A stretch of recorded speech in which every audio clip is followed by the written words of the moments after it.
Welcome to FD classes. तो कैसे हैं आप लोग?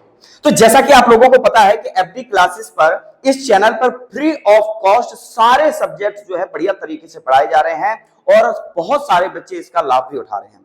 तो जो लोग इसका लाभ नहीं उठा रहे हैं उन तक ये वीडियो सारी पहुंचा दो।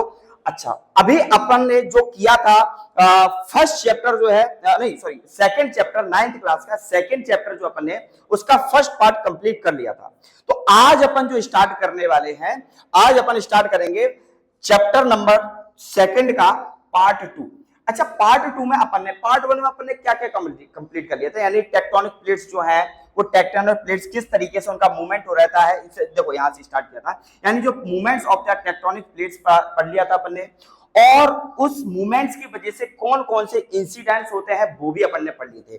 ठीक है, आज अपन को जो बताना था यानी कि जो मेजर टेक्टोनिक प्लेट्स हैं अपने अर्थ के अंदर वो कौन कौन सी प्लेटें हैं। तो हमने आपको बताया था यानी प्लेट्स को मतलब हमारे अर्थ के अंदर जितनी भी प्लेटें हैं उनकी जो मूवमेंट होता है उनकी वजह से हमारे अर्थ पर जो भी इंसिडेंट होते हैं वो इन्हीं मूवमेंट की वजह से होते हैं। तो अपन को बता दें, आपको मैं बता दूं कि 7 मेजर टेक्टोनिक प्लेट्स हैं अपने, और भी बहुत सारी हैं लेकिन मेजर मैं बता रहा हूं बड़ी वाली जो टेक्टोनिक प्लेट्स हैं। इसमें सबसे पहले आ जाती है नॉर्थ अमेरिकन प्लेट है, और पैसिफिक प्लेट है, साउथ अफ्रीकन प्लेट है। ठीक है, इसके अलावा आपकी यूरेशियन प्लेट है, अफ्रीकन प्लेट है और इंडो ऑस्ट्रेलियन प्लेट है। इसके बाद आपकी अटलांटिक जो है प्लेट यहां पर मौजूद है। यानी कि 7 जो बड़ी बड़ी प्लेट है, यानी कि ये वाली है, ये वाली आपकी प्लेट है, ये वाली, ये सब क्या है, प्लेटें हैं हमारे अर्थ के अंदर। ये 7 सबसे बड़ी जो प्लेटें हैं हमारे अर्थ के अंदर, ये उसके बारे में हमने आपको बताया है। ठीक है, तो इनके जो मूवमेंट की वजह से अगर ये मूवमेंट करते हैं तो बहुत बड़ा जो इंसिडेंट अपने अर्थ पर देखने को मिलता है। ठीक है, तो ये आपको मैंने प्लेटें बता दी। आज अपन स्टार्ट जो करने वाले थे पार्ट 2 में, तो पार्ट 2 में आज अपन स्टार्ट करेंगे बेटा वेदरिंग और इरोजन। क्या है बेटा? अच्छा, वेदरिंग क्या होता है और इरोजन क्या होता है, ज्यादा अंतर नहीं है बेटा। वेदरिंग और इरोजन बहुत आसान तरीके से आपको समझाऊंगा, देखो समझिए। वेदरिंग का मतलब होता है बेटा कि कोई भी रॉक से जो बड़ी बड़ी चट्टानें जो होती हैं अपनी ही जगह पर सेम पोजीशन यानी कि सेम प्लेस पर अपने आप किसी नेचर की वजह से अगर टूट जाएं, किसी नेचर फोर्स की वजह से अगर वो टूट जाती हैं तो उसको बोला जाता है बेटा वेदरिंग। तो क्या लिखा हुआ है बेटा? The breaking down of rocks into the smaller pieces by natural forces at the same place। यानी एक ही जगह पर किसी भी नेचर फोर्स की वजह से कोई बड़ी सी चट्टान वो टूट जाती है, उसी को बोला जाता है बेटा वेदरिंग। क्लियर हुआ? अच्छा, ये वेदरिंग जो है ये होता क्यों है? अब ये वेदरिंग 3 प्रकार से होता है। पहला वेदरिंग का टाइप क्या है बेटा? फिजिकल वेदरिंग, दूसरा है केमिकल वेदरिंग और तीसरा है बेटा बायोलॉजिकल वेदरिंग। अच्छा, तीसरा पता बात करें कि फिजिकल वेदरिंग क्या होता है, तो फिजिकल वेदरिंग का मतलब समझो कि जब कभी चट्टान में किसी भी केमिकल कंपोजिशन की वजह से ना केवल और केवल हीटिंग यानी कि टेम्परेचर बढ़ना और टेम्परेचर कम होने की वजह से कोई चीज अगर टूट जाए, यानी कि वो चट्टान जब टूट जाए यानी केवल और केवल हीटिंग और कूलिंग की वजह से, तब उस चट्टान में क्या है, अगर वो टूट जाती है तो उसको बोला जाता है बेटा फिजिकल वेदरिंग। कैसे समझो? जैसे आपने देखा होगा कि कोई जब कांच लो तो कांच को गर्म करो, एकदम से ठंडा कर दो तो वो कांच एकदम से टूट जाता है। जैसे आपने देखा होगा ना, कोई बल्ब होता है, वो येलो कलर का बल्ब आता था 100 वाट का, है ना, तो वो क्या है, वो जलता रहता था, उसके ऊपर अगर आप पानी छिड़क दो तो वो टूट जाता था। वो क्यों टूटता था? क्योंकि पहले से उसमें हीटिंग है और एकदम से उसमें अगर टेम्परेचर चेंज कर दोगे पानी डाल के तो वो टूट जाता है। सेम टू सेम ऐसा ही होता है कि जब कोई बहुत ज्यादा चट्टान गर्म हो जाती है तो एकदम से क्या है, उसके ऊपर बारिश हो जाए या कोई एकदम से मौसम चेंज हो जाता है तो उसकी वजह से यहाँ पर जो भी चीजें होता है तो वो चट्टान टूट जाती है। तो उसी की वजह से होता है बेटा फिजिकल वेदरिंग। तो यहाँ पे क्या लिखा है? Rocks break into the smaller piece without changing their chemical composition, यानी कि इसमें कोई केमिकल कंपोजिशन ना हो, विदाउट एनी केमिकल कंपोजिशन कोई चट्टान अगर टूट जाती है केवल और केवल किसकी वजह से बेटा? हीटिंग और कूलिंग की वजह से, तो उसको बोला जाता है फिजिकल वेदरिंग। आ रही बात समझ में? अब इसके बाद आता है बेटा केमिकल वेदरिंग। क्या होता है? तो केमिकल वेदरिंग होता है जब किसी चट्टान के अंदर केमिकल चेंजेस होकर के जो चट्टान टूट जाती है उसको बोला जाता है बेटा केमिकल वेदरिंग। अच्छा, केमिकल का जैसे समझो कि एसिड रेन का बारिश का बार बार हो जाना, ठीक है, अब एसिड चीज उसी के ऊपर टूटेगी तो वो चीज कमजोर पड़ जाती है, और जब कमजोर होकर के वो टूट जाती है यानी केमिकल चेंजेस की वजह से कोई चट्टान टूट जाती है तो उसको बोला जाता है बेटा केमिकल वेदरिंग। समझ में आ गया? अच्छा, तीसरा क्या है बेटा?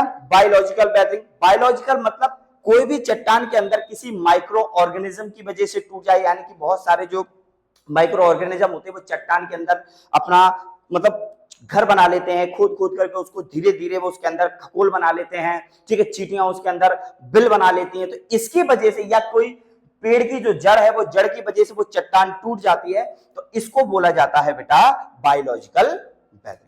आ रही बात समझ में? यानी कि इसमें क्या लिखा हुआ है? Rocks are breaking down the activities of the living organism, यानी कि किसी भी लिविंग ऑर्गेनिज्म की वजह से कोई चट्टान अगर टूट जाए तो उसको बोला जाता है बेटा बायोलॉजिकल वेदरिंग। यानी कि अब आप थोड़ा सा ओवरऑल ऐसा समझो कि इस चट्टान को टूटने में किसी ह्यूमन का क्या हाथ है क्या? अगर किसी मशीन की वजह से टूटी है क्या? नहीं ना, केवल और केवल नेचर की वजह से टूटी है। तो नेचर की वजह से कोई चट्टान अगर जब टूटती है तो उसको बोला जाता है बेटा वेदरिंग कहा जाता है। आ रही बात समझ में? अच्छा, तो अब वेदरिंग कितनी वजह से होता है? 3 प्रकार से, तीनों का मैंने आपको टाइप्स बता दिया। इसमें भी किसी भी ह्यूमन का हाथ नहीं है, केवल और केवल नेचर की वजह से ही टूट रहा है। तो ऐसी चीजों को बोला जाता है बेटा क्या है? वेदरिंग कहा जाता है। वेदरिंग के 3 टाइप होते हैं। अब अपन आते हैं बेटा इरोजन क्या चीज होता है। अब इरोजन में भी ज्यादा अंतर नहीं है। अब इरोजन क्या है बेटा कि जो वेदरिंग के जो टूटे हुए टुकड़े थे और वो जो स्मॉल पीसेस थे, वो स्मॉल पीसेस अगर एक जगह से दूसरी जगह चले जाएं किसी भी एजेंट की वजह से, अब एजेंट कुछ भी हो सकता है, वो एजेंट पानी हो सकता है, वो एजेंट विंड हो सकता है, वो एजेंट ग्लेशियर हो सकता है, वो एजेंट वेव्स हो सकता है, मतलब कोई भी एजेंट हो सकता है। एजेंट का मतलब था कोई चीज को अपने साथ के ले जाना, यानी एजेंट का मतलब क्या होता है? जो चीज अपने साथ लेकर के जाती है उसको एजेंट बोला जाता है। तो वो कोई भी एजेंट हो सकता है ना, किसी की वजह से भी, किसी के साथ भी वो जो छोटे स्मॉल पीसेस ऑफ रॉक्स हैं वो एक जगह से दूसरी जगह अगर वो चले जाते हैं तो उसी को बेटा इरोजन कहा जाता है। क्लियर है? तो अब यही चीज इसमें लिखा हुआ है, the rocks earth surface break into the smaller pieces of weathering और these pieces moved from the one place to another, तो कहा जाता है इरोजन। यानी कि जब कोई रॉक्स एक जगह टूट जाती है वेदरिंग कहा जाता है, और वही जो पीसेस हैं वो एक जगह से दूसरी जगह चले जाते हैं तो उसको बेटा बोला जाता है इरोजन। आ रही बात समझ में? यानी इरोजन कोई ज्यादा बड़ी चीज नहीं है। अब क्या लिखा हुआ है? जब wearing away from the transfer of rocks particles from one place to another by the nature agent, यानी कि किसी नेचर एजेंट की वजह से जो पार्टिकल्स एक जगह से दूसरी जगह जाते हैं बेटा, तो उसी को बोला जाता है बेटा इरोजन। अब वो इरोजन की कई सारे एजेंट हो सकते हैं। कौन कौन से एजेंट हो सकते हैं बेटा? तो एजेंट बेटा वाटर हो सकता है, यानी कि पानी के थ्रू वो पार्टिकल्स जो एक जगह से दूसरी जगह चले जाए, या फिर हवा की वजह से चले जाते हैं, या फिर आइस मतलब ग्लेशियर की वजह से टूट जाए, या फिर वेव्स या करंट की वजह से जो है वो एक जगह से दूसरी जगह जो है टुकड़े पहुंच जाए, यानी कि जो स्मॉल पीसेस ऑफ रॉक्स हैं वो टूट जाए। ठीक है, तो इसी को बोला जाता है बेटा आपका इरोजन। अब बात करें कि रिजल्ट ऑफ वेदरिंग और इरोजन, इसका रिजल्ट क्या आता है, यानी कि इरोजन और वेदरिंग होने के बाद क्या रिजल्ट निकलता है? तो रिजल्ट क्या होता है बेटा? तो rocks are broken into the smaller pieces, यानी कि जो चट्टाने हैं जो वेदरिंग के बाद और इरोजन के बाद में जो चट्टाने जो है वो एक जो क्या होता है स्मॉल पीसेस में टूट जाती हैं, ठीक है, छोटे छोटे टुकड़ों में टूट जाती हैं, और उसके बाद में land forms of the shape over the long time, यानी कि धीरे धीरे जो वहां की जगह है उसका शेप जो है धीरे धीरे चेंज होने लगता है। जैसे मान लो कोई चट्टान है, अब चट्टान की वजह से बहुत सारे वहां पे शेप बने हुए हैं, लेकिन वो जब चट्टान टूट जाती है तो उसका शेप चेंज हो जाता है। ठीक है, तो लैंड फॉर्म्स जो है वो शेप उसका लॉन्ग टाइम बाद उसका चेंज होना स्टार्ट हो जाता है। ठीक है, शेप भी बन जाता है।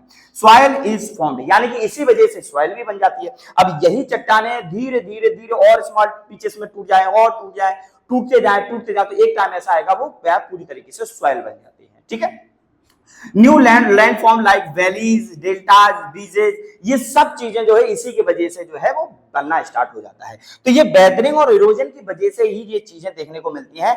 वैलीज देखने को मिलती हैं, डेल्टाज देखने को मिलते हैं, आपको बीचेस देखने को मिलते हैं कि बीचेस समुद्र के किनारे वाला इलाका होता है। ये सब किसी की वजह से होते हैं, इरोजन और वेदरिंग की वजह से ही होता है। ठीक है, अब कैसे होता है वो आगे अपन पढ़ेंगे। ठीक है, तो land forms by the erosion, तो इरोजन की वजह से क्या क्या चीजें देखने को मिलेंगी? ये इरोजन, यानी कि यहाँ से मिट्टी चली गई, अब मिट्टी एक जगह से दूसरी जगह चली, जो क्या बन जाती है बेटा? वी शेप वैली बन जाती है। ठीक है, डेल्टा बन जाते हैं। तो डेल्टा में क्या होता है बेटा? मिट्टी तो होती है, कचरा होता है, जो नदी एक जगह अपनी एक जगह से दूसरी जगह पानी के थ्रू जो कचरा आता है वो नदी के मुहाने पर इकट्ठा हो जाता है, तो उसी वजह से जो बनता है वो डेल्टा बनता है बेटा। क्लियर है। इसके बाद सी क्लिफ्स बनते हैं, बीचेस बनते हैं, तो इसी वजह से इसी फॉर्मेशन का होता है लैंड फॉर्म्स होते हैं वेदरिंग की और इरोजन की वजह से। अगर इरोजन और वेदरिंग नहीं होगा तो डेल्टा भी नहीं बनेगा। अगर डेल्टा बनाने के लिए हमको क्या चाहिए बेटा, डेल्टा बनाने के लिए हमको क्या चाहिए, डेल्टा बनाने के लिए हमें मिट्टी और कचरा चाहिए, और मिट्टी कचरा अगर एक जगह से दूसरी जगह नहीं जाएगा तो डेल्टा भी फॉर्म नहीं होगा। ठीक है, तो ये सब इसकी वजह से जो है वो डेल्टा और वी से वैली, सी क्लिफ्स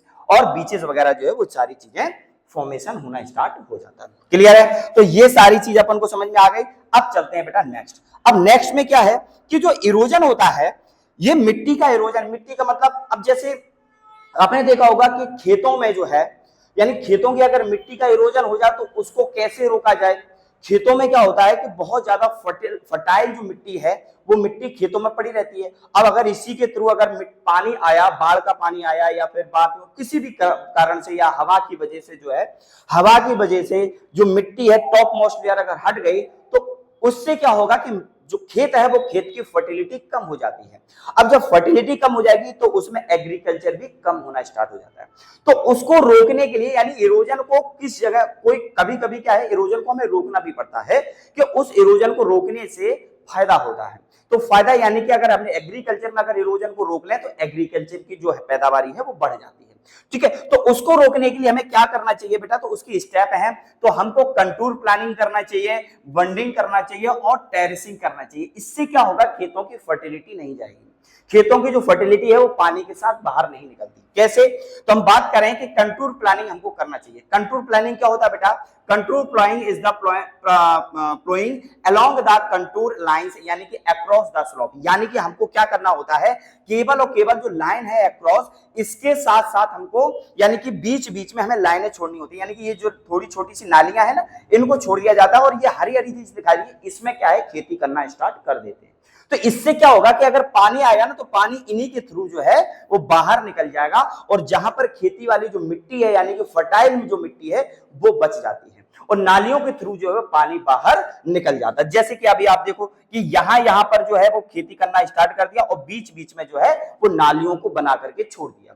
ठीक है, तो ये बीच में जो नालियां है ना, इन्हीं के थ्रू जो है पानी बाहर निकल जाएगा, और फर्टाइल मिट्टी जो है वो खेतों में बची रहेगी। तो इससे क्या होगा कि एग्रीकल्चर को नुकसान नहीं होगा। तो ये तो होता है बेटा कंटूर प्लानिंग। अब दूसरा आता है वंडिंग। अब वंडिंग में क्या होता है, bunding is the construction of the small embankments, यानी कि छोटे छोटे से एम्बैंकमेंट्स बना दिए जाते हैं, यानी कि छोटी छोटी सी नालियां मार समझ लो, या पतले पतले सी थोड़े से यहाँ पे से आए, इसके थ्रू जो है जो पानी जो बाहर निकल के आता है, पानी इन्हीं के थ्रू, जो एम्बैंकमेंट के थ्रू जो है वो पानी बाहर निकल जाता है। ठीक है, तो ये छोटे छोटे से सीढ़ियों टाइप में बना दिया। इससे क्या होगा कि पानी का जो फ्लो होता है वो पानी का फ्लो धीरे धीरे हो जाता है। इससे क्या होगा कि पानी का फ्लो धीरे हो जाएगा, पानी का फ्लो तेज नहीं रहेगा तो अपने साथ मिट्टी भी लेकर के नहीं जाएगी। तो इससे क्या होगा, तो इससे यहाँ की जो फर्टिलिटी है, ये फर्टिलिटी मिट्टी को बची रहती है। क्लियर हुआ, चलिए अब नेक्स्ट आता है बेटा टेरेसिंग प्लानिंग। यानी टेरेसिंग प्लानिंग आपको ज्यादातर देखने को मिलता है पहाड़ी इलाकों पर। पहाड़ी इलाकों पे क्या होता है कि यहाँ पर इस तरीके से सीढ़ियां बनाना स्टार्ट कर देते हैं। अब ये सीढ़ियों में क्या होता है बेटा, ये सीढ़ियों में आपको जो है यहाँ पर ढलान नहीं मिलती है, ये सीढ़ियों में ढलान नहीं होती, ये पूरी तरीके से मतलब बैलेंस रहता है। ठीक है, इसमें ढलान नहीं होती। अगर ढलान रहेगा तो पानी का जो स्पीड है वो तेज हो जाएगा। अब क्या होता है कि जैसे ही बारिश हुई तो बारिश का पानी इसमें आया, अब इसके बाद ज्यादा स्पीड पानी की कम यहाँ पर भी हो गई, यहाँ की स्पीड, यानी कि धीरे धीरे पानी जो है वो यहाँ से निकल जाता है। तो जब पानी ऊपर से स्लोप के थ्रू यानी कि सीढ़ियों बाई सीढ़ियों जब नीचे उतरता है तो इससे पानी की स्पीड कम हो जाती है, और जो पानी है वो धीरे धीरे नीचे उतर जाता है, और फर्टिलिटी भी खेत की जो है वो खराब नहीं होती है, और फसल भी खराब नहीं होती है।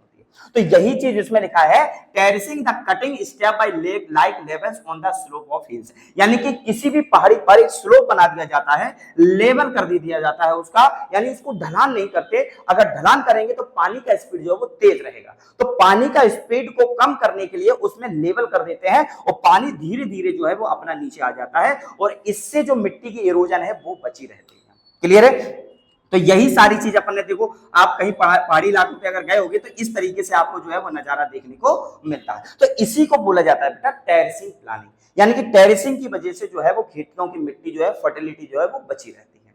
क्लियर हुआ कि नहीं, यानी कि अपन ने इसमें क्या पढ़ा बेटा, कंटूर प्लानिंग क्या होता है बेटा, कंटूर प्लानिंग यानी कि बहुत बहुत अलग अलग तरीके से अक्रॉस स्लोप बना दिए जाते हैं। इससे क्या होगा कि बीच में जो बड़ा सा जो जगह छूट जाती है उससे पानी बाहर निकल जाता है।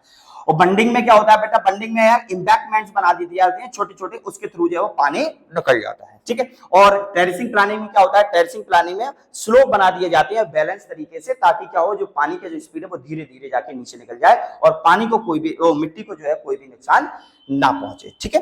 अब इसके अलावा अपन पढ़ते हैं, अब नेक्स्ट आता है एजेंट ऑफ ग्रेडेशन। अब एजेंट ऑफ ग्रेडेशन क्या होता है बेटा, तो हम बात करते हैं कि ग्रेडेशन क्या चीज होती है, ठीक है। अब अपना नेक्स्ट टॉपिक क्या है, ग्रेडेशन। तो ग्रेडेशन क्या चीज होती है, पहले अपन पढ़ेंगे ग्रेडेशन, फिर उसके बाद पढ़ेंगे कि एजेंट क्या होते हैं ग्रेडेशन। तो ग्रेडेशन का मतलब क्या होता है समझना। ग्रेडेशन का मतलब होता है agent of gradation are the natural forces wear down the break rocks transport or the eroded material from one place to another place। यानी कि जो भी चट्टाने अपन अभी पढ़ चुके थे, यानी कि अभी अपन ने पीछे पढ़ा था ना इरोजन और देखो ये अभी अपन ने पीछे पढ़ा था, इरोजन के बारे में पढ़ा था और वेदरिंग के बारे में पढ़ा था। तो यही चीज आगे बढ़ते हुए आपका ग्रेडेशन, इसी का अपडेट वर्जन है ग्रेडेशन। तो ग्रेडेशन में क्या होता है कि बेटा कि जो भी चट्टाने टूटी हुई होती है नेचुरल फोर्सेस की वजह से, जो भी चीज अपनी टूट जाती है नेचुरल फोर्सेस की वजह से ब्रेक डाउन हो जाती है, तो वो जो क्या करता है कि ट्रांसपोर्ट करता है एक जगह से दूसरी जगह पर।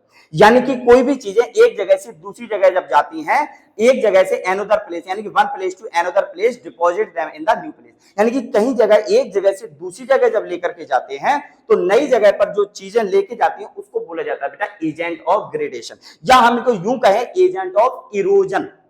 समझना का एजेंट ऑफ इरोजन भी कह सकते हैं, एजेंट ऑफ मतलब एजेंट ऑफ बात करें आपका ग्रेडेशन भी कहा जा सकता है, ठीक है। तो यानी कि एक जगह से दूसरी जगह पर उन पार्टिकल्स को, जो टूटे हुए पार्टिकल्स हैं, वो एक जगह से दूसरी जगह उनको भेज देना, यही होता है बेटा एजेंट्स ऑफ ग्रेडेशन। क्लियर हुआ कि नहीं हुआ? यानी कि एजेंट ऑफ ग्रेडेशन का मतलब समझ में आया कि जो भी पार्टिकल्स हैं जो एक जगह से दूसरी जगह जो है वो अपने एक जगह से दूसरी जगह पर जाकर के प्लेस हो जाते हैं, नई जगह पर पहुंच जाते हैं, वो किसी भी कारण की वजह से पहुंच जाए, यानी किसी के साथ भी पहुंच सकते हैं, और जिसके साथ पहुंचेंगे उसको बोला जाता है बेटा एजेंट ऑफ ग्रेडेशन। अब उसमें एजेंट ऑफ ग्रेडेशन में सबसे पहला है कि रनिंग वाटर, यानी कि पानी के साथ वो पार्टिकल्स है वो कैसे जाते हैं, ठीक है। तो पहला है running water in the one of the most important agent of gradation, यानी कि पानी के साथ, यानी रनिंग वाटर में आपने देखा होगा कि पानी जो बहता है, नदियों में पानी बहता है, तो नदियों के साथ बहुत सारी मिट्टी, बहुत सारे कंकड़ पत्थर, बहुत सारी चीजें जो है वो अपने साथ लेकर के चलती है। तो यानी कि रनिंग वाटर जो है वो बहुत ज्यादा इंपॉर्टेंट है एजेंट ऑफ ग्रेडेशन में। तो ये क्या करता है, it wear down the rocks हो गए, ट्रांसपोर्ट करती है eroded material from one place to another place and deposit in the new place. यानी कि अब उस मिट्टी में, उस पानी में जो है वो मिट्टी भी होगी, बहुत सारे मतलब पार्टिकल्स भी होंगे जो एक जगह से दूसरी जगह जो है वो पानी के थ्रू एक जगह से दूसरी जगह पहुंच जाते हैं। तो उसी की वजह से, तो उसी को बोला जाता है running of water of agent of gradation, ठीक है। तो एजेंट ऑफ ग्रेडेशन का एक एजेंट क्या है बेटा, रनिंग ऑफ वाटर। तो पानी के थ्रू कैसे वो जाकर के पहुंच जाता है, ठीक है। तो अब पहले हम बात करते हैं कि उसके थ्रू क्या होता है बेटा, जैसे वाटरफॉल हो गया, अब इसी की बात कर रहा हूं रनिंग वाटर में। अब रनिंग वाटर में क्या होता है बेटा, वाटरफॉल। अब वाटरफॉल में क्या होता है बेटा कि जब वाटरफॉल बनता कैसे, पहले समझो। वाटरफॉल बनता बेटा, अब waterfall found when the river flow over hard rocks fall into the from the height. यानी कि जब पानी का फ्लो बहुत ज्यादा हो जाता है और बहुत सारी ऊंचाई के साथ वो नीचे किसी चट्टान पर गिरती है, वो पानी का जो फ्लो है, वो पानी का ऊपर से फ्लो जब गिरता है तो यहां पर कोई चट्टान होगी। अब इसी चट्टान के ऊपर बार बार पानी गिरेगा तो चट्टान क्या टूट जाएगी, और टूटने के बाद उसके छोटे छोटे से इस तरीके से टुकड़े फैल जाएंगे, और वो टुकड़े जो है पानी के थ्रू जो है वो आगे बढ़ते हुए चले जाएंगे। तो ये होता है, यानी रनिंग ऑफ वाटर का पहला है कि वाटरफॉल के थ्रू भी है, जो एजेंट यानी वाटरफॉल के थ्रू भी जो पार्टिकल्स हैं वो एक जगह से दूसरी जगह पहुंच सकते हैं। क्लियर हुआ? अच्छा, हमने वाटरफॉल का तो पढ़ लिया कैसे कि पानी का ओवरफ्लो हुआ, और ओवरफ्लो पानी जो है वो बड़ी सी चट्टान के नीचे यानी ऊंचाई से किसी चट्टान के ऊपर गिरेगी, तो चट्टान के जो जितने भी छोटे छोटे पार्टिकल्स होंगे या टूटेगी, तो उसके जो पार्टिकल्स होंगे धीरे धीरे जो है वो अपनी जगह से एक जगह से दूसरी जगह पहुंचना स्टार्ट हो जाएगा। तो इसी की वजह से जो है वो पार्टिकल्स एक जगह से दूसरी जगह डिपॉजिट हो गए। दूसरा क्या हो सकता है बेटा, मेंडर। मियंडर क्या होता है बेटा, मियंडर होता है यानी कि जो पूरी तरीके से नदियों का जो शेप है वो टेढ़ा मेढ़ा हो जाना। अब नदियों का जो शेप टेढ़ा मेढ़ा होता है ना, इसकी वजह से भी है, इसकी वजह से भी बहुत सारी चीजें जो है एक जगह से दूसरी जगह पहुंच जाती है। मियंडर क्या होता है? मियंडर इज द कर्व और band form by the river its course, यानी कि इसके जो कोर होते हैं वो इसको नदी को टेढ़ा मेढ़ा कर देते हैं। अब नदी का टेढ़ा मेढ़ा होने की वजह से कैसे एक जगह से दूसरी जगह पहुंच जाते हैं? देखो अब क्या होगा कि यहां से मिट्टी का जो पानी का जो प्रेशर है वो इधर आएगा, अब पानी का प्रेशर इधर जाकर के टक्कर मारेगा और इसकी वजह से यहाँ की जो मिट्टी है वो यहाँ से निकल जाएगी और मिट्टी धीरे धीरे इसके साथ आएगी, फिर यहाँ की मिट्टी को निकालेगी, धीरे धीरे प्रेशर इंडिया नहीं, इस तरीके से नदी जो है वो नदी अपने साथ पानी के साथ मिट्टी और इन्हीं कोरों को बढ़ाती हुई चली जाती है। यानी कि आपने देखा होगा कि पहले पानी का फ्लो धीरे धीरे बहुत छोटा होता है, फिर जो नदी का पानी हो गया या कोई भी पानी का जो सोर्स है वो अपने आप पानी का सोर्स जो है अपनी जगह बहुत बड़ी बना लेता है।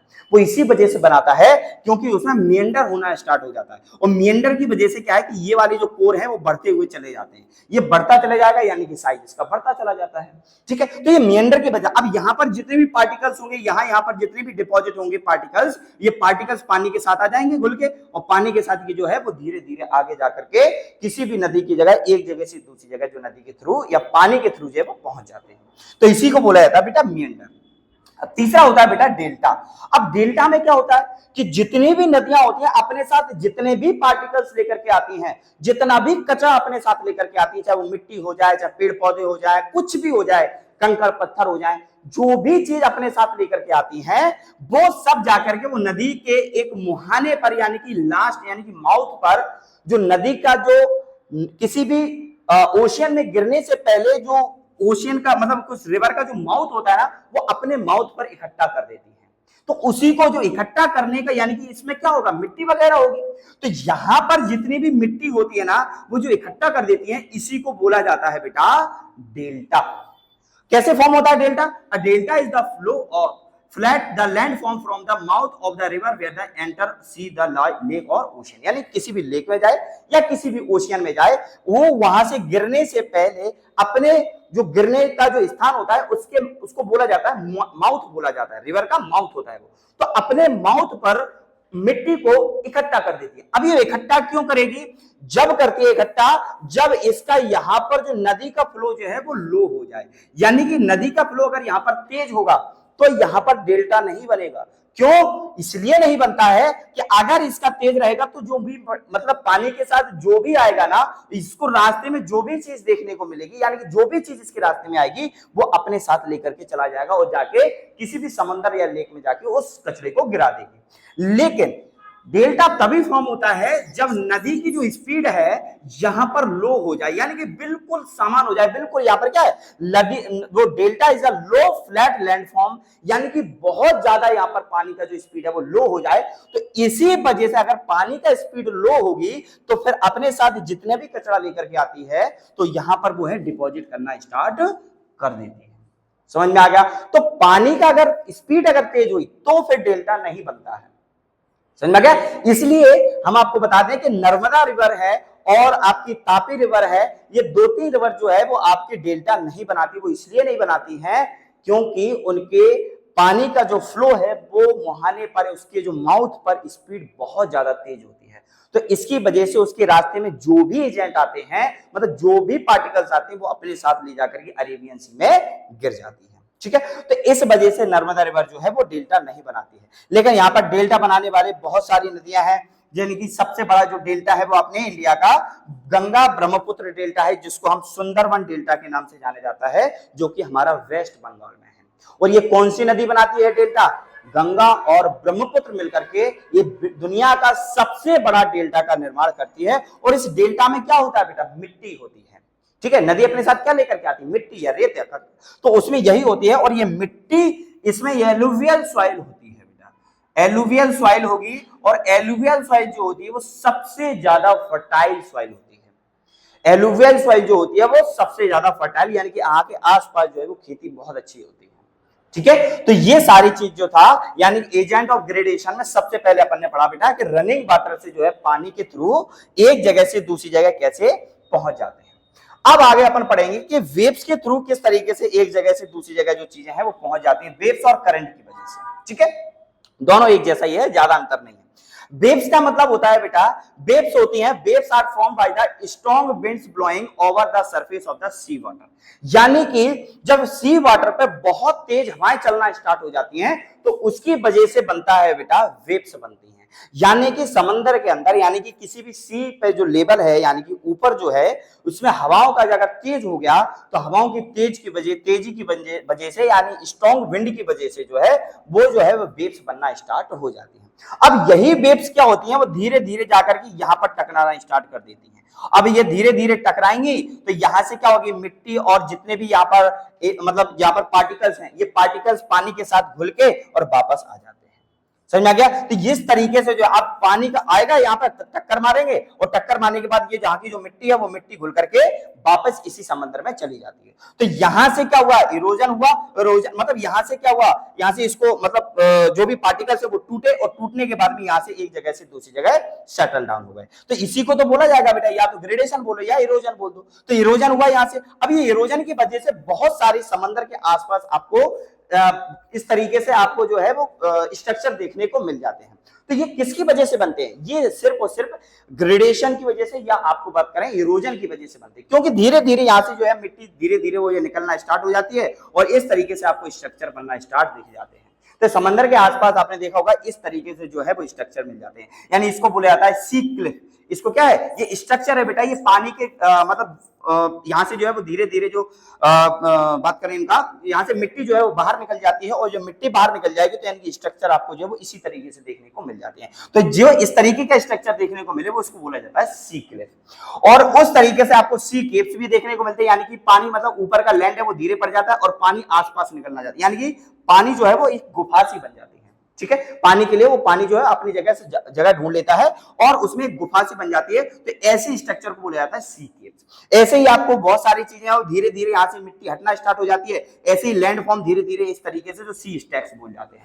यानी ये किसकी वजह से बनते हैं बेटा, ये केवल और केवल यहाँ से जो मिट्टी है वो धीरे धीरे हटना स्टार्ट हो जाती है, इसी वजह से जो ग्रेडेशन हो जाता है और ग्रेडेशन की वजह से आपको अलग अलग से जो स्ट्रक्चर है वो स्ट्रक्चर आपको समंदर के आसपास ये सारी चीजें देखने को मिलते हैं। ठीक है, तो यही चीज इसमें लिखा हुआ है कि कैसे वर्क करता है। देखो वर्क कैसे करेगा, वर्क का मतलब है देखो कैसे करता है, waves moves toward the shore, यानी waves moves the toward the shore, शोर मतलब यही वाली दीवारों तक आती हैं और they strike the rocks and eroded by the hydraulic action and abrasion. यानी कि यही चीज, पानी आएगा तेजी से और ये धीरे धीरे यहाँ से इरोडेट कर देते हैं, यानी कि यहाँ से जो पार्टिकल्स है वो यहाँ से टूटना स्टार्ट हो जाते हैं। इसके बाद they breaks the rocks into the smaller particles, अब यही जो चट्टाने हैं वो स्मॉलर पार्टिकल्स में टूटना स्टार्ट हो जाती हैं। इसके बाद they particles are transported by the waves, अब यही जो पार्टिकल्स हैं ये ट्रांसपोर्ट हो जाते हैं वेव्स के थ्रू एक जगह से दूसरी जगह पर। When the waves losses the energy and the deposit there, अब जहां पर ये जो वेव्स होती हैं, यानी कि वेव्स की जो स्पीड थी, अब स्पीड में तो अपने साथ मटेरियल को लेके आ गई, लेकिन जहां पर जैसे इनकी स्पीड जो कम होगी, यानी कि जो करंट है, यानी कि सॉरी आपकी जो वेव्स है, जो वेव्स की जैसे ही स्पीड कम होगी तो अपने साथ जितने भी मटेरियल लेकर के आती है वो वहीं पर जाकर के सेटल डाउन कर देती है। तो इसी को तो बोला जाता है बेटा इरोजन। क्लियर हुआ बेटा, आगे बात समझ में, यानी कि सारा ये वाला पैटर्न समझ में आ गया किस तरीके से, यानी कि वेव्स के थ्रू जो है वो ग्रेडेशन होता है। अब अपन पढ़ते हैं बेटा करंट के थ्रू कैसे होता है। करंट क्या होता है बेटा, the ocean current are the stream of water moving in the definite direction the sea and ocean, यानी कि जहां पर डेफिनेट डायरेक्शन हो, चाहे वो समंदर हो और चाहे आपका ओशियन हो, जहां पर आपका स्ट्रीम ऑफ वाटर यानी कि वाटर की जो स्पीड है, यानी कि वाटर का जो फ्लो है वो अगर डेफिनेट डायरेक्शन में है, चाहे वो समंदर हो चाहे वो ओशियन हो, जहां पर भी ये सारी चीज देख मिल जाए वही उसी को बोला जाता है बेटा करंट। करंट क्या होता है, करंट एक डेफिनेट डायरेक्शन में स्ट्रीम ऑफ वाटर होता है, यानी कि stream of water moving in the definite direction in the sea या ओशियन, यानी कि चाहे तो वो ओशियन हो और चाहे आपका जो है, चाहे वो ओशियन हो चाहे वो सी हो, जहां पर भी आपका डेफिनेट डायरेक्शन मिल जाए, पानी को जो मूविंग करता है डेफिनेट डायरेक्शन में मूविंग करता हो, उसी को बोला जाता है बेटा करंट। समझ में आ गया। अच्छा, अब करंट की वजह से क्या क्या चीजें आप देखने को मिलती हैं, तो करंट की वजह से आपको जो है वो कौन कौन सी चीजें देखने को मिलती है, तो बीजेस जो है बीच पर आसपास आपने देखा बहुत सारी मिट्टी आपको देखने को मिलती है, जिसको हम समंदर की रेत बोलते हैं। तो समंदर की रेत जो है वो आसपास यहाँ पर डिपॉजिट हो जाती है, यानी कि समंदर एक जगह से दूसरी लेके आता है, जो करंट की वजह से जो है यानी कि यहाँ पर जो है वो डिपॉजिट कर देता है यहाँ पर मिट्टी, तो इसी को बोला जाएगा बेटा, यानी कि कहीं से लेकर के आया और बीच के यानी कि इस जगह पर जो है वो इसको डिपॉजिट कर देता है, तो इसी को बोला जाएगा बेटा ग्रेडेशन या इरोजन बोला जाता है। ठीक है, अब इसी यही चीज आपको मैंने बता दिया, सैंड बार्स, यानी कि जहां पर आपको बहुत सारी रेत देखने को मिले उसको सैंड बार्स भी बोला जाता है। तो इस वजह से जो है वो करंट जो है काम करता है। क्लियर है।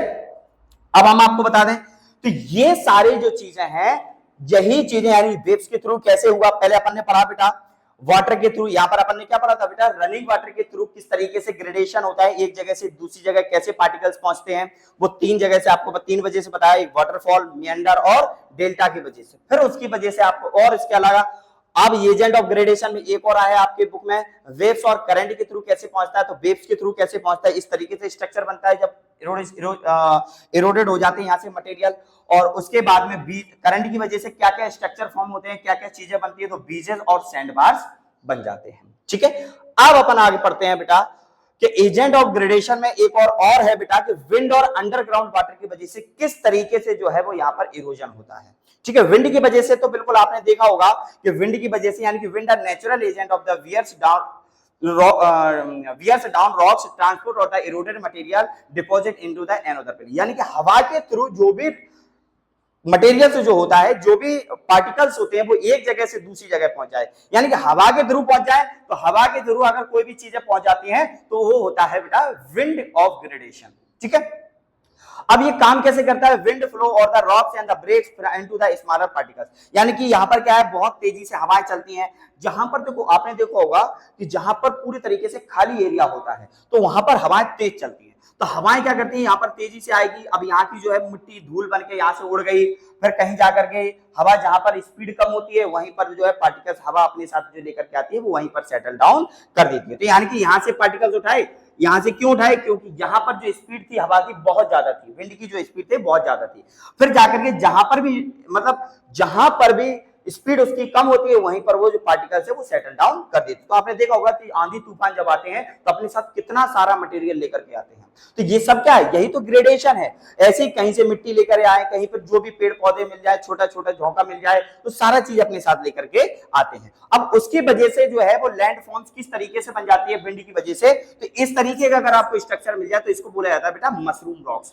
तो मशरूम रॉक किसकी वजह से बनता है, क्वेश्चन आता है, मशरूम रॉक्स बनता है बेटा किसकी वजह से, विंड की वजह से, विंड इरोजन की वजह से जो है वो आपका मशरूम रॉक्स बनते हैं। ठीक है, जैसे आपको एयर डंगास मिल जाते हैं या सैंड ड्यून्स बन जाते हैं और लुइस डिपॉजिट्स तरीके से, ये इस तरीके से जो है वो स्ट्रक्चर आपको देख मिल जाता है। आपने देखा होगा कि जो रेगिस्तान होता है, रेगिस्तान में आपको सैंड ही तरीके से आपको इस तरीके से जो है वो स्ट्रक्चर देखने को मिल जाते हैं। अब ये स्ट्रक्चर किसकी वजह से, पानी की वजह से थोड़ी बने होंगे, ये किसकी वजह से है, हवा की वजह से ये जो स्ट्रक्चर बन जाती है। अब क्या होता है कि कहीं से स्ट्रक्चर यानी कि कहीं से मिट्टी आई और मिट्टी कहीं जाकर के डिपॉजिट कर दी, तो इसकी वजह से जो है वो ऐसे स्ट्रक्चर आपको देखने को मिल जाते हैं। तो जो हवा की वजह से जो ग्रेडेशन होता है उसको बोला जाता है विंड ऑफ ग्रेडेशन। ठीक है, तो ये ग्रेडेशन का एक एजेंट हवा भी है कि हवा के थ्रू बहुत सारे स्ट्रक्चर जो है वो चेंज हो जाते हैं। ठीक है, वो कैसे कैसे स्ट्रक्चर आपको जो है वो इस तरीके से आपको स्ट्रक्चर देखने को मिल जाते हैं। Thar desert in India has sand dunes formed by the action of wind, यानी कि जो थार डेजर्ट में जो सैंड ड्यून्स बनते हैं थार डेजर्ट में, तो वो किसकी वजह से बनते हैं बेटा, विंड की वजह से बनना स्टार्ट हो जाते हैं। बनना क्या, वो तो बनते रहते हैं, जैसी हवा तेज चलती रहती है वो हवा अपने साथ में जो भी पार्टिकल्स लेकर के जाके एक जगह से दूसरी जगह जो है वो डिपॉजिट कर देते हैं और ऐसे ऐसे करके बहुत सारे स्ट्रक्चर फॉर्म हो जाते हैं। ठीक है, अब इसके बाद अपन ने बात करी, विंड कर लिया। अब अंडरग्राउंड वाटर की वजह से कैसे स्ट्रक्चर चेंज हो जाता है, तो अंडरग्राउंड वाटर की वजह से आपने देखा होगा कि अंडरग्राउंड में पानी कैसे है, इधर तरीके से जो बारिश का पानी है वो अंडरग्राउंड हो जाता है। अब उसकी वजह से कैसे होता है तो समझो, अंडरग्राउंड वाटर जो पानी जमीन के अंदर होता है is an important agent of wear down rocks and transport the eroded material to the deposit into the new places. यानी कि आपने देखा होगा कि बहुत सारी जो नदियां हैं वो नदियां बहते बहते बहते एक ऐसी जगह पहाड़ों वाले इलाकों में ऐसी जगह चली जाती है कि वो जमीन के अंदर घुस जाती है, फिर जाकर के कहीं और निकल जाती है। ठीक है, तो ऐसे ही क्या होता है, जैसे आप ये गुफाएं बना देती है, पानी जो है वो जमीन के अंदर जब चलने लगता है एक तो बारिश की वजह से पानी डिपॉजिट होता है जमीन के अंदर, वो बात नहीं कर रहा। जब कोई नदी जो है जमीन के अंदर चली जाए और जमीन के अंदर बहुत बड़ी सी गुफा बना लेती है नदी, ठीक है, तो गुफा की वजह से जो अंदर जो केव्स बनते हैं, यानी कि छोटे छोटे से जो बात करें आपकी जो गुफाएं बन जाती हैं, जो अंडरग्राउंड चली जाती है। अब वही क्या होता है, अंडरग्राउंड जो है वो पानी धीरे धीरे अपने साथ में मटेरियल्स और रॉक्स को डिसॉल्व करना स्टार्ट कर देती है, और यही धीरे धीरे धीरे धीरे जाकर, अब देखो गुफा जो है वो कैसे बनी होगी। गुफा क्या है कि पानी ने अपने जोर की वजह से, पानी ने अपने साथ बहुत सारे मटेरियल्स को घोल करके, मिट्टी को अपने साथ डिसॉल्व करके जो है वो वहां से मिट्टी को हटाया और पानी निकलने के लिए जगह बना दिया। अब जो मिट्टी वहां की थी वो मिट्टी कहीं और जाकर के डिपॉजिट कर दी होगी पानी ने, समझा क्या। तो इस तरीके से जो है अंडरग्राउंड जो है स्ट्रक्चर बनना स्टार्ट हो जाते हैं, ठीक है। तो यही चीज यहां पर बोला गया, water sieves into the cracks in the spaces of rocks, spaces in the rocks, यानी कि चट्टानों के बीच में आपने देखा होगा जो नदियां बहती हैं, जो पहाड़ों पर जो झरने होते हैं, वो कहां से आते हैं, ये स्पेसेस ऑफ रॉक्स से बनते हैं, ठीक है। और क्रैक्स के बीच में जो पानी चला जाता है, तो इस वजह से वहां की जो चट्टान है वो धीरे धीरे वहां से इरोजन करना स्टार्ट कर देती है। It break the rocks slowly the chemical action and the abrasion, यानी कि छोटे छोटे, यानी कि धीरे धीरे वहां केमिकल रिएक्शन होना स्टार्ट हो जाता है, चट्टानें कमजोर पड़ना स्टार्ट हो जाती है, बार बार उसमें पानी जब लगेगा तो उसकी वजह से जो है वो धीरे धीरे वहां की चट्टान टूटना स्टार्ट हो जाती है, और टूट टूट कर जितने भी पार्टिकल्स होंगे वो पार्टिकल्स पानी के थ्रू एक जगह से दूसरी जगह डिपॉजिट होना स्टार्ट हो जाते हैं, ठीक है। It carried the eroded material in solution and the suspension, यानी कि धीरे धीरे जो इरोडेड मटेरियल होते हैं वो सॉल्यूशन में घुल करके वो आगे जाकर के बढ़ जाते हैं, ठीक है। When the water emerge and on the surface and the deposit the material, यानी कि जैसे ही वो वाटर जो इमर्ज होता है, यानी कि पानी, अब जैसे ही जो सरफेस, जैसे पानी जो है वो जमीन से बाहर निकलता है, यानी कि सरफेस पे जैसे मर्ज हो जाता है, फिर जाकर के पानी का फ्लो वो धीरे धीरे होना स्टार्ट हो जाता है, ठीक है। तो इस तरीके से अंडरग्राउंड जो है वो धीरे धीरे अंडरग्राउंड जमीन के अंदर जो है वो स्ट्रक्चर को चेंज करते रहते हैं। अब अंडरग्राउंड में जो पानी चलता है वो शेप्स बन जाते हैं, इस तरीके से जो है वो मतलब स्ट्रक्चर आपके जो है बनना स्टार्ट हो जाते हैं, जियोजेंडा कैनाइन बन जाता है, स्प्रिंग्स बन जाते हैं। तो इस वजह से आपने देखा होगा झरने वगैरह बन जाते हैं, यानी कि वाटरफॉल जो बनता है, वाटरफॉल बनता है बेटा पानी के ओवरफ्लो की वजह से। लेकिन जो स्प्रिंग्स बनती हैं, स्प्रिंग्स का मतलब होता है बेटा कि जमीन के अंदर कोई भी नदी गई और किसी भी जगह पर, एक ऐसी जगह पर अंडरग्राउंड वाटर ही जो बाहर निकलता है ना, उसी स्पॉट को बोला जाता है बेटा स्प्रिंग।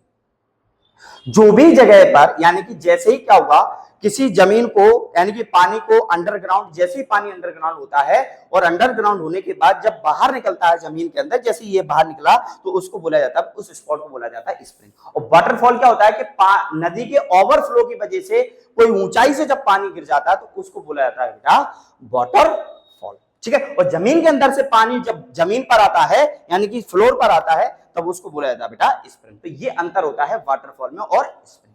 तो ये सारा चीज समझ में आया कि अंडरग्राउंड की वजह से किस तरीके से चेंजेस होते हैं, ठीक है। अब आगे बढ़ते हैं बेटा कि अब अपना लैंडफॉर्म होता है, डिजास्टर किस तरीके से होता है वो समझते हैं, ठीक है। अब देखो समझो, यानी लैंडफॉर्म कैसे होते हैं हमारे अर्थ पर, किस तरीके से लैंड है हमारी, किस तरीके से लैंडफॉर्म्स होते हैं। देखो समझो, एक होता है लैंडफॉर्म आपकी और दूसरा है आपके यहाँ डिजास्टर, यानी कि डिजास्टर हमारी अर्थ पे क्या क्या चीजें देखने को मिलती हैं। तो लैंडफॉर्म कैसे है बेटा, हमारे अर्थ पर जो है माउंटेन्स भी देखने को मिलते हैं, प्लेट्यू भी देखने को मिलते हैं, प्लेन्स भी देखने को मिलते हैं, वैलीज भी देखने को मिलती है। अब किस वजह से मिलती है अपन ने अभी पढ़ा है, ठीक है। हिल्स भी देखने को मिलते हैं, किस वजह से होते हैं बेटा, हिल्स टेक्टोनिक प्लेट्स की वजह से ये हो जाती हैं। वैलीज बन जाती है इरोजन की वजह से, प्लेन बन जाते हैं, यानी कि पानी को जो गंगा का जो एरिया होता है, यानी कि पानी जो है वो अपने साथ बहुत सारा पानी मिट्टी लेकर के आती है और यहीं पर डिपॉजिट कर जाती है, उसकी वजह से जो है प्लेन्स बन जाते हैं, प्लेट्यू बन जाते हैं, माउंटेन्स बन जाते हैं। ये सब किस वजह से बनते हैं, हमारे अर्थ के अंदर जो भी, यानी या तो इरोजन की वजह से बनेंगे या टेक्टोनिक की मूवमेंट की वजह से बनते हैं, ठीक है। तो ये सारी चीजें, इसको लैंडफॉर्म्स बोला जाता है, ठीक है। बाकी का डेजर्ट हो गया, रिवर्स हो गई, डेल्टा हो गए, कोस्ट प्लेन हो गए, ठीक है, आइलैंड्स हो गए, तो ये सब जो है वो सारे के सारे जो अपने हैं लैंडफॉर्म्स बोला जाता है। हमारे अर्थ पर इतनी सारी चीजें हैं जो देखने को मिलती हैं, तो इसी को बोला जाता है बेटा लैंडफॉर्म। तो लैंडफॉर्म आता है natural features of the earth और surface, they are formed by the action of the internal और एक्सटर्नल फोर्स। ये लैंडफॉर्म्स किसकी वजह से बनते हैं, या तो इंटरनल एक्शंस की वजह से बनते हैं, या इंटरनल फोर्स की वजह से बनते हैं, या फिर एक्सटर्नल फोर्स की वजह से बनते हैं। अब एक्सटर्नल फोर्स अपन ने पढ़ा है इरोजन,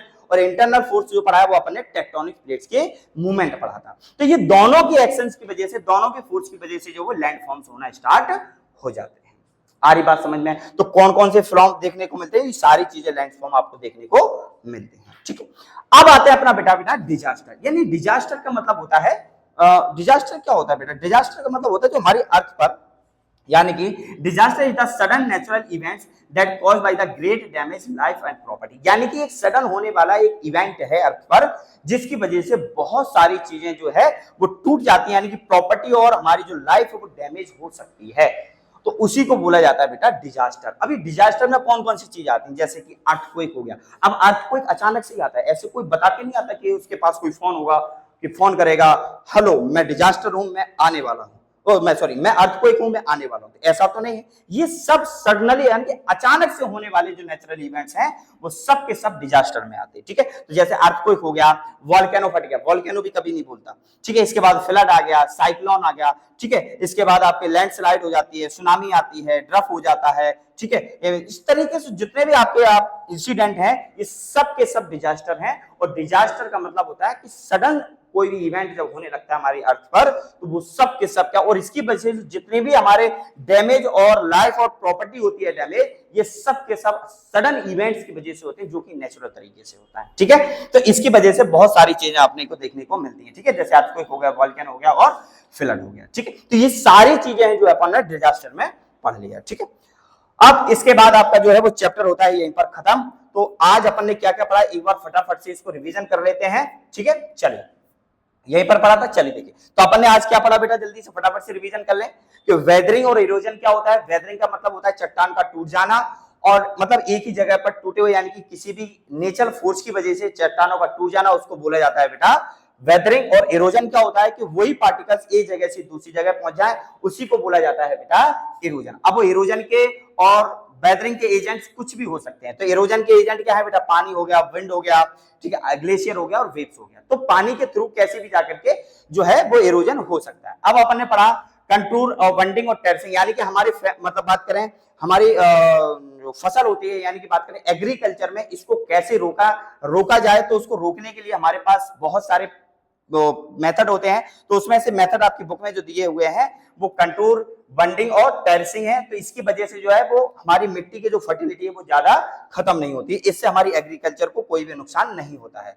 ठीक है। उसके बाद अपन ने एजेंट पर एक ग्रेडेशन का भी मतलब होता है कि एक ही मतलब कोई भी जो पार्टिकल्स होते एक जगह से दूसरी जगह पहुंचा तो उसी को बोला जाएगा बेटा ग्रेडेशन। अब ग्रेडेशन के एजेंट कौन कौन से होते हैं, कौन कौन सी चीजें होती हैं जो एक जगह से दूसरी जगह जो है वो पार्टिकल्स को लेकर के जाते हैं। तो रनिंग वाटर से भी जाते हैं। तो रनिंग वाटर से आपको तीन तरीके से बताया था, आपको वाटरफॉल हो गया, मिएंडर हो गया और डेल्टा के थ्रू जो है वो एक जगह से दूसरी जगह पहुंच जाते हैं। उसके बाद आपको ग्रेडेशन बताया था वेव्स और करंट के थ्रू कैसे पहुंच जाते हैं। तो वेव्स जो है वो धीरे धीरे आपको यहाँ से इरोजन करना स्टार्ट कर देती हैं और पानी यहाँ से टकराता है और टकरा करके जो है वो अलग अलग तरीके से शेप बनाना स्टार्ट कर देती है। ऐसे ही करंट बनाते हैं, तो करंट की वजह से क्या है, बीजेस और सैंड बार्स फॉर्म हो जाते हैं, ठीक है। इसके बाद अपन ने पढ़ा था विंड और अंडरग्राउंड किस तरीके से इरोजन करते हैं। तो हवा की वजह से जो है वो धीरे बार बार हवा वहां से टकराएगी, तेज स्ट्रॉन्ग हवा आएगी, हवा की वजह से इस तरीके से जो स्ट्रक्चर बन जाते हैं। और जो भी पार्टिकल से हवा तेज होती है तो अपने साथ पार्टिकल लेकर के जाती है। जैसे हवा की स्पीड कम होती है, अपना मोमेंटम जब जैसे स्लो डाउन करती है तो वही पार्टिकल्स वहीं पर सेटल डाउन कर देते हैं। तो एक जगह से दूसरी जगह जाकर के पार्टिकल्स जो है वहीं पर छोड़ देती है।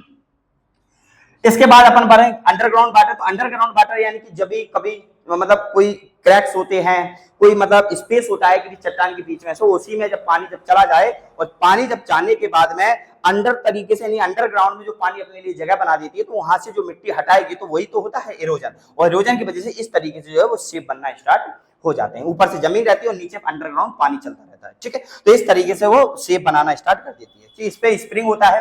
अब आपको स्प्रिंग और वाटरफॉल के बीच में अंतर बताया। तो वाटरफॉल होता है कि पानी के बहुत ज्यादा ओवरफ्लो की वजह से जब पानी ऊपर से जब नीचे गिर जाए किसी चट्टान के ऊपर तो उसको बोला जाता है बेटा वाटरफॉल। और जब पानी अंडरग्राउंड होकर के जब कोई बाहर आता है तो बाहर आने को उसी स्पॉट को बोला जाता है बेटा स्प्रिंग। फिर उसके बाद अपन ने पढ़ा लैंडफॉर्म्स और डिजास्टर। यानी कि लैंडफॉर्म्स क्या होते हैं, ये लैंडफॉर्म्स हमारे नेचर के सरफेस पर, यानी कि या तो इंटरनल फोर्सेस और एक्सटर्नल फोर्सेस की वजह से जिस तरीके से मतलब हमारे अर्थ पर जो चीजें देखने को मिलती हैं उसी को बोला जाता है बेटा लैंडफॉर्म्स। क्या क्या चीजें देखने को मिलती है, माउंटेन्स हो गया, प्लेट्यू हो गया, प्लेन्स हो गया, वैली हो गई, हिल्स वगैरह, ये सारी चीजें जो है वो हमारे लैंडफॉर्म्स में आते हैं। इसके बाद अपन ने पढ़ा बेटा डिजास्टर क्या होता है। तो डिजास्टर एक अचानक से होने वाला इंसिडेंट है जो हमारे अर्थ पर होता है, जिसकी वजह से बहुत सारी चीजें डैमेज होती हैं, प्रॉपर्टी और लाइफ की डैमेज हो जाती है। तो कौन कौन सी डिजास्टर आती है, जैसे अर्थक्वेक हो गया, वोल्केनो हो गया, फ्लड, साइक्लोन वगैरह, जो भी सारी चीजें आपकी जो है वो डिजास्टर में आती हैं। ठीक है, तो यहां पर आपका जो है वो चैप्टर खत्म हो जाता है। अब आपको अगर ये चैप्टर बढ़िया तरीके से अगर समझ